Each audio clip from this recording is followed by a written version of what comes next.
this episode, we are looking at a question that seems simple at first, but has a huge effect on whether vulnerability management actually improves security or just produces more documents. Identifying stakeholders for vulnerability reporting means figuring out who needs to know about a vulnerability, who needs enough detail to act on it, who needs summary information to make decisions, and who must stay informed because the issue affects their responsibilities. For someone new to cybersecurity, it is easy to assume that a vulnerability report only belongs to the security team or the system administrator who will apply a fix.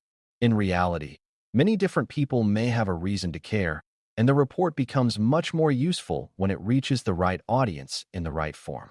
A serious weakness can affect technical teams, managers, executives, compliance staff, business leaders, and sometimes outside parties as well. That is why stakeholder identification is not just a communication detail. It is a core part of making vulnerability management operational, accountable, and effective across the organization. Before we continue, a quick note. This audio course is a companion to our course companion books. The first book is about the exam and provides detailed information on how to pass it best. The second book is a Kindle-only ebook that contains 1,000 flashcards that can be used on your mobile device or Kindle. Check them both out at cyberauthor.me in the Bare Metal Study Guide series. A stakeholder is any person or group that has an interest in the issue, influence over the response, responsibility for the affected system, or decision-making authority related to risk. That definition matters because beginners often picture a stakeholder as a senior executive only, when the term is actually much broader. In vulnerability reporting, stakeholders include the people who own systems, the people who maintain them, the people who depend on them, and the people who govern the organization's security and risk posture. Some stakeholders need deep technical detail because they are expected to validate, investigate, or remediate the vulnerability. Others need only a clear summary because their role is to approve resources, accept risk, track performance, or ensure compliance obligations are being met. A report becomes far more effective when it reflects this wider view. Instead of assuming one audience and sending one version to everyone, the security team recognizes that different stakeholders interact with the same vulnerability in different ways. That recognition helps the organization respond with less confusion and far stronger alignment. One reason this matters so much is that a vulnerability rarely exists in isolation from the rest of the business. A flaw found on a public-facing application may affect the application team, the infrastructure team, the business unit that depends on customer transactions, the leadership team responsible for operational risk, and the compliance staff responsible for regulatory obligations. If the security team reports the issue only to one technical owner, then important decisions may be delayed because the broader picture never reaches the people who control budget, maintenance windows, business priorities, or customer commitments. On the other hand, if the issue is shared too broadly without purpose, people may become overwhelmed or receive information they cannot use. That is why identifying stakeholders is about precision rather than volume. The goal is not to tell everyone everything. The goal is to understand who has a meaningful connection to the issue and what kind of information each person or team actually needs. Strong stakeholder identification reduces wasted communication while making it much more likely that the vulnerability will be understood and addressed appropriately. The first category of stakeholders usually includes technical owners, because they are the people closest to the affected assets and most likely to perform or coordinate the actual remediation. These might be server administrators, cloud platform teams, application support teams, database administrators, endpoint teams, or other groups depending on the environment. Their interest in the report is operational. They need enough detail to know what the issue is, where it exists, how serious it appears, and what kind of change may be required to reduce the risk. If these stakeholders receive only vague summary language, they may not be able to act efficiently. At the same time, they do not just need a dump of raw scanner data. They need context that helps them confirm the issue, understand why it matters, and connect the finding to their responsibilities. Identifying them correctly is essential because technical ownership is often where vulnerability remediation either starts moving or starts drifting. When the report reaches the wrong technical team, or when ownership is unclear, the vulnerability can remain open not because the fix is impossible, but because the communication never found its true destination. System owners and asset owners are closely related stakeholders, but they deserve separate attention because their role is not always identical to the role of the hands-on technical team. A technical group may maintain a server or application, while a business-facing owner is accountable for the service the system provides. That owner may understand how critical the asset is to the organization, what downtime would mean, and how much disruption the business can tolerate during remediation. This perspective matters because vulnerability reporting often involves trade-offs between security urgency and operational impact. The asset owner may need to approve maintenance timing, help prioritize work, or participate in a decision about whether temporary risk must be accepted while a fuller fix is prepared. If that person is left out, the technical team may struggle to move forward even when they understand the finding clearly. Identifying the asset owner as a stakeholder gives the report a connection to business reality. It ensures the vulnerability is not treated as a purely technical inconvenience when it may actually affect revenue, customer service, internal operations, or other important organizational goals.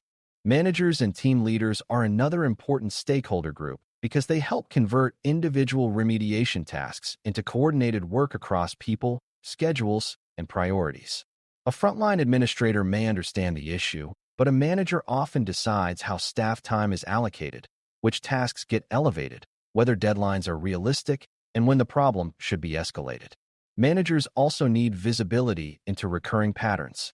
If one team repeatedly receives urgent vulnerabilities tied to the same platform, the manager may need to address a bigger problem, such as outdated infrastructure, weak patching discipline, or a lack of training and staffing.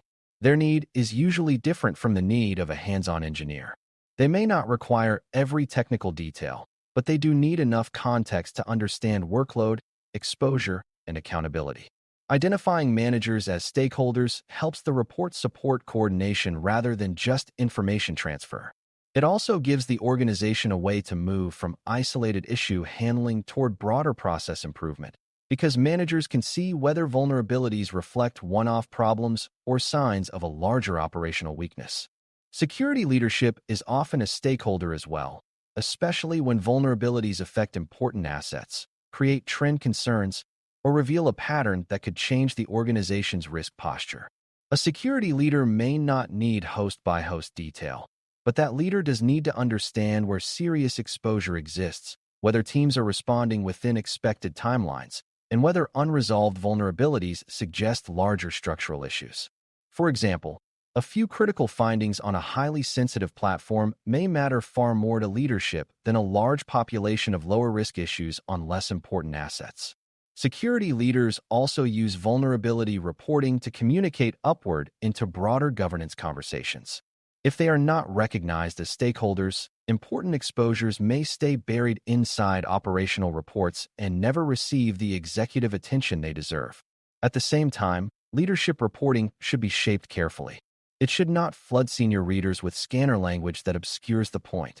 Identifying leadership as a stakeholder means recognizing their need for trend, business impact, accountability, and decision context rather than the full technical detail required by implementation teams.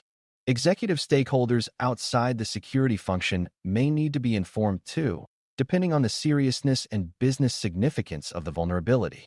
These may include operational leaders, technology executives, risk leaders, or senior business owners who are responsible for services affected by the issue.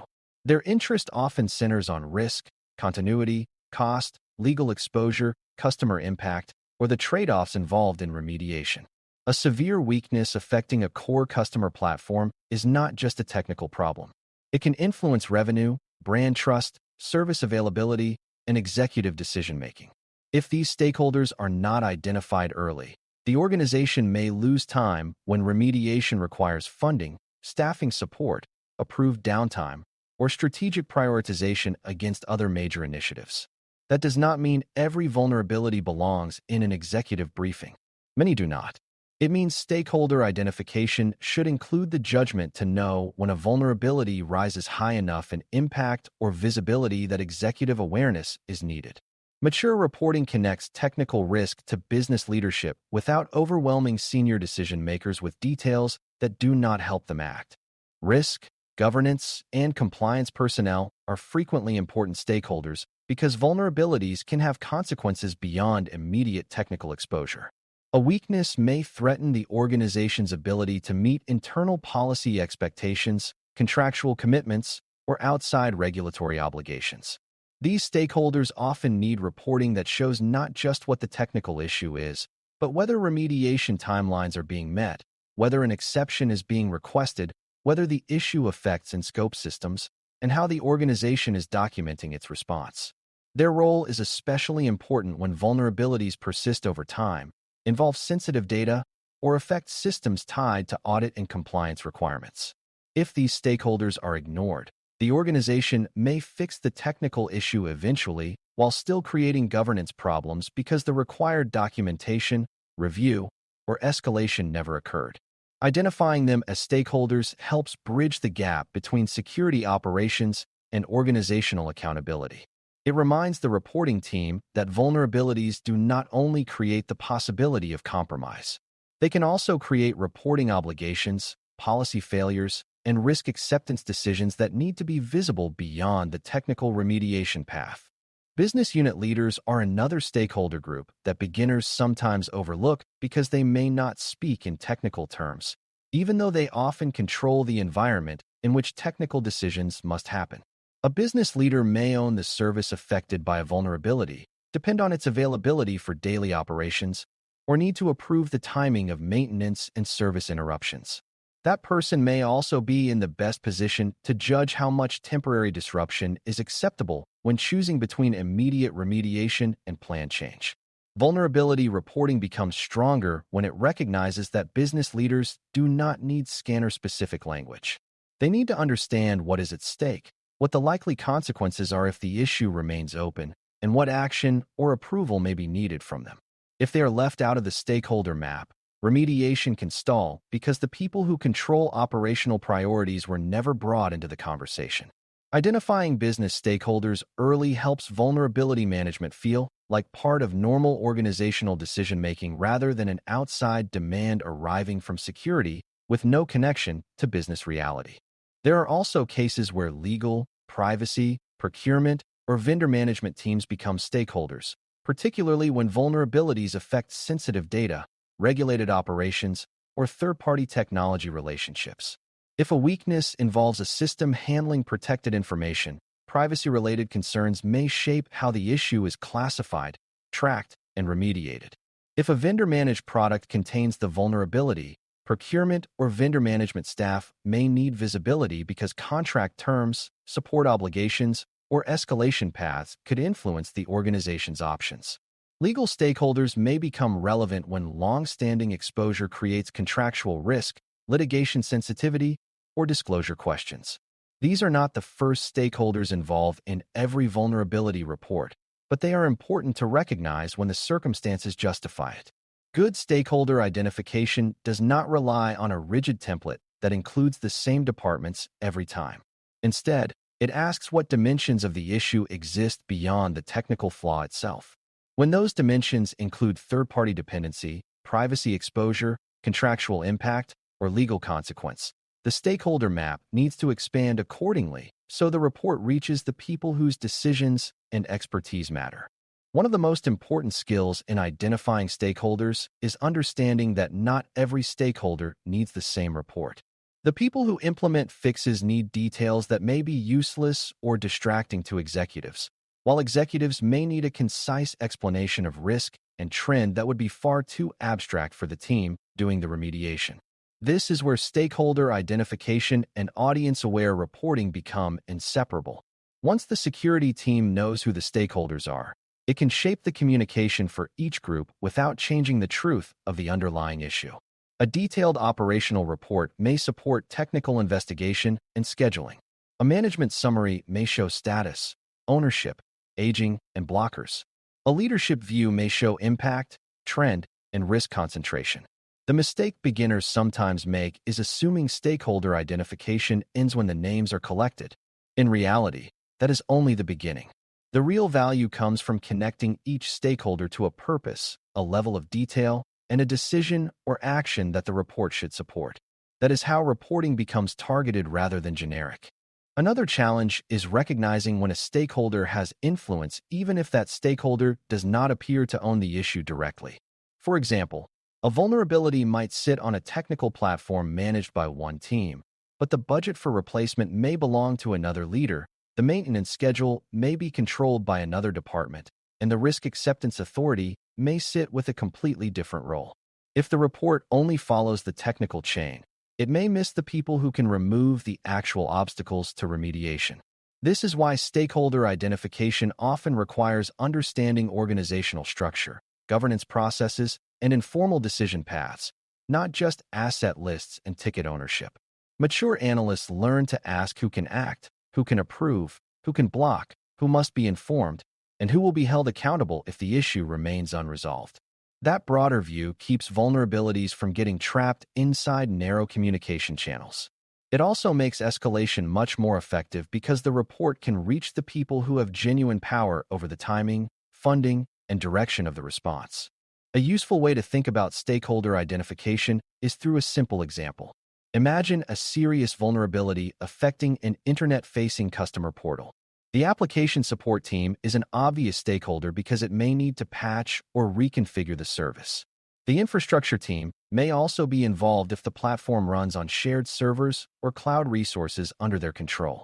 The business service owner is a stakeholder because customer access and revenue may be affected by any downtime or compromise. Security leadership may need visibility because the issue is high risk and externally exposed. Compliance personnel may need to know whether the portal falls under contractual or regulatory obligations. Executive leaders may require summary reporting if the issue could materially affect customer trust or operational continuity. The strength of the reporting process depends on recognizing all of these relationships early rather than sending one generic notice and hoping the right people forward it around. Good stakeholder identification turns a vulnerability from a loosely shared concern into a clearly mapped organizational responsibility. By the end of this discussion, the central lesson is that identifying stakeholders for vulnerability reporting is one of the main ways security teams turn technical findings into coordinated action. Stakeholders are not just the people who apply fixes. They include everyone with responsibility, influence, dependency, decision authority, or governance interest connected to the issue.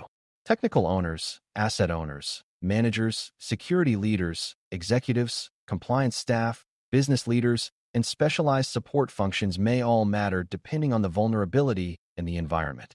The real skill lies in knowing who needs to know, what they need to understand, and how the report should support their role without burying them in irrelevant detail.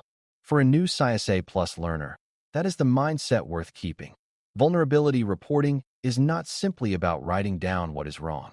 It is about making sure the right people are engaged at the right time and at the right level so that risk can be understood, decisions can be made, and remediation has a real chance to move forward instead of stalling inside a report that never reached its true audience. Thanks for listening. For more audio courses, daily newsletters, and more, please visit baremetalcyber.com.